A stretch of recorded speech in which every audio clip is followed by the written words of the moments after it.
Good morning, students. I am before you with another topic, that is India and its other neighbors. Students, we have different neighbors.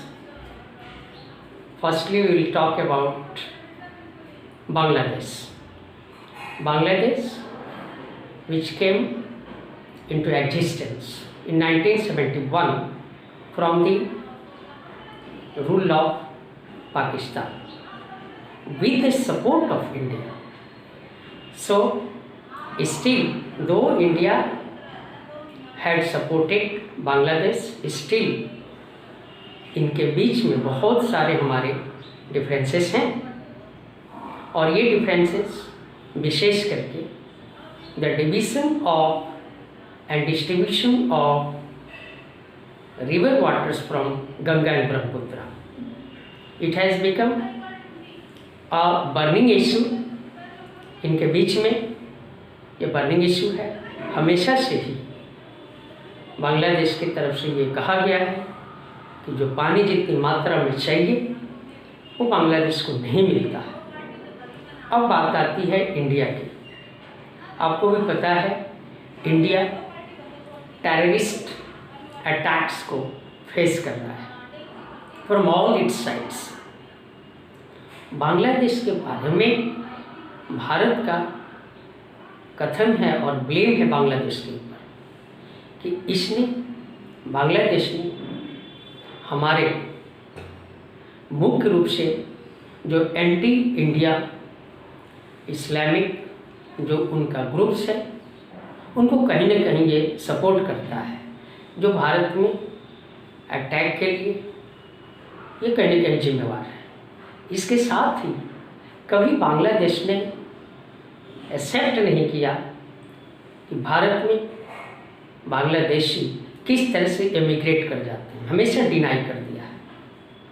Secondly, Bangladesh ने कभी भी जब कभी हमारे north eastern जो states हैं वहाँ पे हमारे प्रोटेक्शन के लिए, पेट्रोलिंग के लिए जब इंडियन ट्रूप्स को वहाँ भेजा जाता है तो बड़ा ही आसान तरीका है बांग्लादेश के सॉइल का यूज़ करना, उसके लैंड का यूज़ करना, किंतु बांग्लादेश उसको अलाउ नहीं करता है। No Indian troops are allowed the soil of Bangladesh to go through its union territory to protect the north eastern parts of our country. यही नहीं, बांग्लादेश ने बीच में एकदम से मन बना लिया था कि इंडिया को हम नेचुरल गैस सपोर्ट नहीं करेंगे, ट्रांसपोर्ट नहीं करेंगे, एक्सपोर्ट नहीं करेंगे। इसके साथ ही उसने म्यांमार को भी मना कर दिया था कि ऐसा आप मत करो। तो इस तरह से भारत के ऊपर बांग्लादेश का कहीं ना कहीं, तो ये भारत देश, हमारा भारत नेपाल को इस तरह का ब्लेम करता है। अब बात आती है कि बांग्लादेश क्या कहता है भारत के विषय में। वाटर डिवीज़न को लेकर के तो प्रॉब्लम है ही। सेकेंडली, वो कहता है कि ये जो वहाँ पे चिटगांव हिल्स हैं, वहाँ के ट्रैक्स में बांग्लादेश के विरुद्ध खड़े होने वाले जो टेररिस्ट ग्रुप, जो आउटफिट्स हैं, उनको भारत सपोर्ट करता है। ये बात हुई, वाटर डिवीज़न की बात हुई। साथ ही साथ बांग्लादेश का आरोप है इंडिया पे कि इंडिया उसके इंटरनल मैटर में कहीं ना कहीं इन्वॉल्व है। ये चीज़ें एक दूसरे के ऊपर ब्लेम किया जाता है। इसके बाद भी दूसरी की तरफ मैं दूसरी बात बताऊं इस चैप्टर की, इस टॉपिक की, कि जिसमें इन सारे डिस्प्यूट्स, इन सारे डिफरेंसेस के बावजूद जब हम बात करते हैं रिलेशनशिप की, तो इकोनॉमिक रिलेशनशिप बांग्लादेश और भारत के बीच में पिछले 20 वर्षों में काफ़ी सुधार हुआ है। अब चूँकि ये सुधार न केवल इकोनॉमिक, यानी इसने ट्रेड को बढ़ावा दिया है, व्यापार को बढ़ावा दिया है, इसके साथ ही हमारा सोशल कल्चरल रिलेशंस उसके साथ इसमें इम्प्रूवमेंट हुई है। भारत और बांग्लादेश दोनों इस बात पे एग्री हुए कि हम चूँकि यहाँ पे बांग्लादेश बे ऑफ बंगाल के पास है, इसलिए वहाँ पे सुनामी आते रहते हैं, डिजास्टर्स आते रहते हैं। तो एनवायरमेंटल इशू और जहाँ तक सुनामी की बात है, इसमें दोनों ने एक दूसरे को कोऑपरेट किया। इस प्रकार से इतने डिस्प्यूट्स के बावजूद इनके बीच अच्छा संबंध लगभग चल रहा है। अब बात आती है कि किस प्रकार से हमारे देश का रिलेशनशिप श्रीलंका के साथ रहा है। श्रीलंका में आपको भी पता है कि in the end of 20th century there was ethnic conflict in Sri Lanka, यानी तमिल्स हमारे देश के जो वहाँ पे जाके रिजाइड कर गए थे, वस गए थे, और वहाँ के सिंघाला ग्रुप में और गवर्नमेंट के द्वारा अपनाई गई एट्रोसिटीज, डिफरेंसेस, इनके बीच में टेंशन क्रिएट किया। बाद में ये आपस में लोग एक दूसरे के खिलाफ आग उगलने लगे और बहुत सारी किलिंग्स हुई। खैर 1987 में तमिल की रक्षा के लिए एक एग्रीमेंट हुआ श्रीलंका के साथ, जिसमें इंडियन की पीस कीपिंग फोर्स भेजा गया। हालांकि 2 वर्ष के बाद ये इंडियन पीस कीपिंग फोर्स वापस चली आई और उस उद्देश्य की, जिस उद्देश्य से भेजा गया तो उस उद्देश्य की पूर्ति नहीं हुई। इसके बाद भी भारत और श्रीलंका ने एक फ्री ट्रेड एग्रीमेंट टीटी यानी समझौता किया, अर्थात एक दूसरे को हम ट्रेड के क्षेत्र में, व्यापार के क्षेत्र में इनको एक दूसरे की मदद करेंगे। यहाँ तक कि जब सुनामी आया था तो भारत ने बहुत हद तक वहाँ के इकोनॉमी को स्टैंड किया था, उनको हेल्प किया था इन ऑल रिस्पेक्ट्स। इस तरह से एथनिक कॉन्फ्लिक्ट्स होने के बाद भी भारत और श्रीलंका का आज भी रिलेशनशिप एक अच्छी रिलेशनशिप है। अब चूँकि ये हमारे नेबर के साथ साथ हमारा नेपाल भी है, इन दिनों नेपाल का ओरिएंटेशन चाइना की तरफ हुआ है। शुरू से ही एक इंडियन और एक Nepali, I mean all the Indians and all the Nepalis, how they are free to visit from one country to another without any visa and passport. This is an agreement, it has been signed. तो really इस तरह के जो समझौते हैं, इस तरह की जो एनवायरनमेंट है, विश्व के कतिपय एकाध कहीं देशों में देखने के लिए मिलता है, अदरवाइज कहीं नहीं मिलता। इसके साथ साथ नेपाल भी हमारे वाटर डिवीज़न को लेकर के भारत को ब्लेम किया है। नेपाल कहता है कि ये हमारे कुछ पार्ट्स को पकड़ लिए। अभी फ़िलहाल आपने देखा होगा कि किस तरह से जो अपना लैपुला लेक है उसको अपने मैप में नेपाल ने दिखाया था। हालांकि ये बात अभी भी एक हॉट टॉपिक में है, लेकिन धीरे धीरे उनके तरफ से सुधार की गुंजाइश हो रही है और भारत और नेपाल की स्थिति ये रही है कि इनका रिलेशनशिप सदियों से रहा है। नेपाल कहता है कि इंडिया, चूँकि नेपाल का कोई भी समुद्री रास्ता नहीं है, इसलिए ये हमें समुद्री रास्ता नहीं देते, हमें लैंडलॉक्ड कर दिए हैं। जबकि नेपाल की तरफ से ये इशारा किया गया है कि भारत को हमें ईजिली ट्रांसपोर्टेशन का इनके ओशियन और सी के माध्यम से मिलना चाहिए, जिस पे ये रोक लगाते हैं। भारत हमेशा से अपनी कंसर्न एक्सप्रेस किया है कि नेपाल क्यों, जो एक वर्षों से जिसका रिलेशन अच्छा रहा है, वो क्यों चाइना की तरफ झुक रहा है। ये कहीं ना कहीं हमारे लिए थ्रेट है, खतरा है।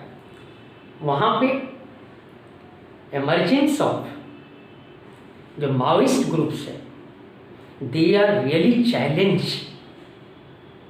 They are really threats for India. क्योंकि ये Maoist they support Naxalites in India, जो इंसर्जेंट्स हैं, किलिंग करते हैं, और ये हमारे नॉर्थ के बिहार से साउथ के आंध्र प्रदेश तक ये फैले हुए हैं। तो ये एक दूसरे को ब्लेम करते रहे, फिर भी हमारा relationship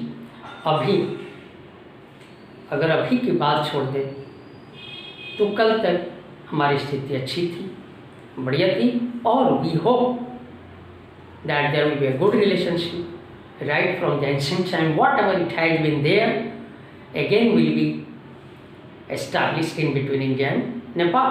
Always India is ready to help Nepal in all respects. Either आपको भी पता होगा ना कि ज्वाइंट सेक्टर में यानी इंडिया और नेपाल ने मिल करके बहुत बड़े ब्रिज का, डैम का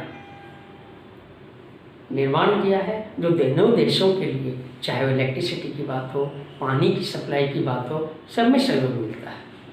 कोई वीज़ा नहीं, कोई पासपोर्ट नहीं। अब आगे बढ़ाते हैं कि एक छोटा सा देश जो हमारा पड़ोसी है, जो हिमालयन किंगडम के नाम से जाना जाता है, ये है भूटान। भूटान के बारे में आपको सबसे बड़ी बात बताऊं कि भूटान हमारा काफ़ी पड़ोसी देश है, और हमारा देश completely committed to help Bhutan in all respects, चाहे वो पॉलिटिक्स की बात हो, रिलीजन की बात हो, सोशल सिस्टम्स हो, ट्रेड रिलेशंस हो, वहाँ पे भारत ने बहुत बड़े प्रोजेक्ट्स का निर्माण किया है, जिसके माध्यम से वहाँ के लोगों को इलेक्ट्रिसिटी मिलती है, पानी मिलता है, हर चीज़ मिलता है। वहाँ के रोड कंस्ट्रक्शन में, सारी चीज़ों में भारत ने उनको हेल्प किया है। वहाँ के भी मोनार्क, चूँकि वहाँ पे किंगशिप है, मोनार्क भी कभी भी अपने लैंड को भारत के नॉर्थ ईस्ट में किसी भी प्रकार की टेररिस्ट अटैक को रोकने के लिए अपने सॉइल का यूज करने नहीं देता है। ये अच्छी बात है।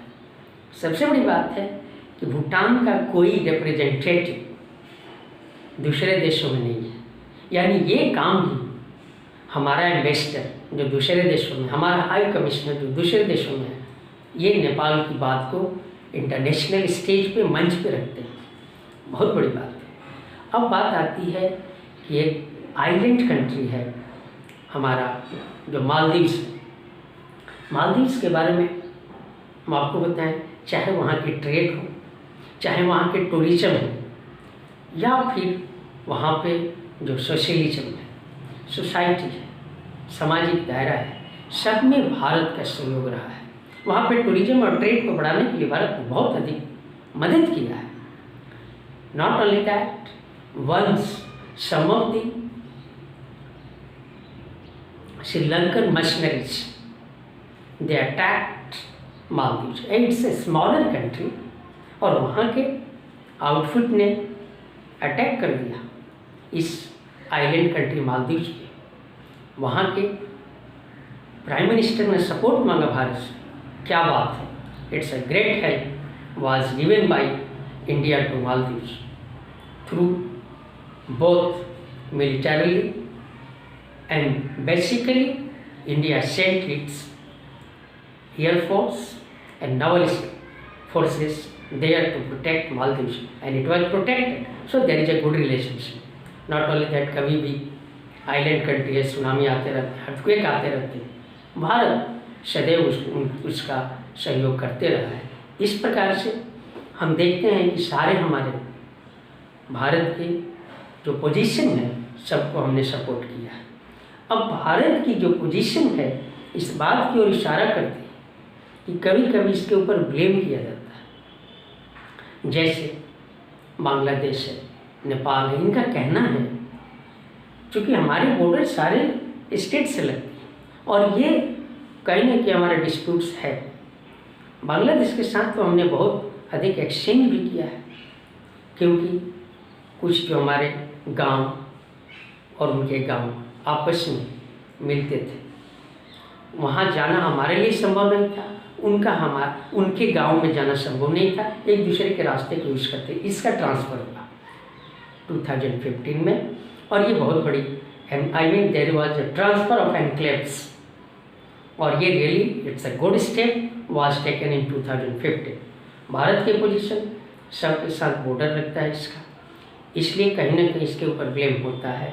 इट्स अ वास्ट कंट्री, सब कॉन्टिनेंट। इसके बाद भी भारत ने सबके साथ एक अच्छी रिलेशनशिप मेंटेन करने की कोशिश की है और आगे भी करता रहेगा, क्योंकि साउथ एशिया में भारत को इस बात का अंदेशा है कि किसी भी प्रकार की अगर भारत से ये, चाहे बांग्लादेश हो, म्यांमार हो, चाहे आपके भूटान हो, नेपाल हो, श्रीलंका हो, ये यदि भारत से नाता तोड़ते हैं या किसी प्रकार की कॉन्फ्लिक्ट होती है भारत से, तो निश्चित रूप से हम कह सकते हैं कि साउथ एशिया में जो दूसरे देश हैं, कंट्री हैं, वो कहीं ना कहीं वो इसमें इन्वॉल्व होंगे, जो हमारे लिए चाहे इकोनॉमिक रिलेशंस हो या फिर एक ह्यूमैनिटेरियन रिलेशन हो, कहीं ना कहीं हमारे लिए एक खतरा पैदा होगा।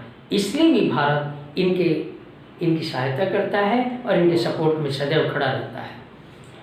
तो इस प्रकार से हमारा क्या नेबर के साथ रिलेशनशिप रहा है, आज आपने इसको देखा, सुना, पढ़ा। हमारी कोशिश है कि आप अच्छे से ढंग से पढ़ें और जितना हो सकेगा I will help you all students. Okay, thank you.